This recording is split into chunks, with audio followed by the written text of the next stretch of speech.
bu nekkente ni am na benn jafe-jafe wala benn jàngoro boo xam ne mi ngi dal poste de santé bi nekk ci biir marché marinière ñu koy wax poste de santé bu pont mooy ndoxu taw yi nga xam ne dafay rogaatu jóge ci kaw di dugg ci salle de consultation yi wala ci bureau infirmier chef de poste bi nekk foofu le parce que gis nañ seen bi gis nañ ni tamit bërëb la boo xam ne dafa yàgg donc dañ cee waroon dañoo soxla ndimbal ci maternité bi aussi gis nañ ni mel dafa xat donc nekk bu ci ñaar nit aussi ne rek c'est fini mënoon am keneen ko fa dugg day seen kay moom kay day tur ndox bu bëri bëri day seen kay da ngay as génne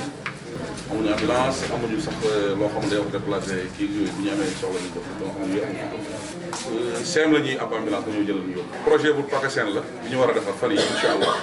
fekkee ne pare na incha allah danañ xam ne danañ yaakaar ne dana yaatu ko booba danañ mën a defar yii yëpp abattoir 1 abattoir 2 pont 2 ak pont 3 diggante abattoir bi ak abattoir complémentaire bu ñu amee yoon dina baax.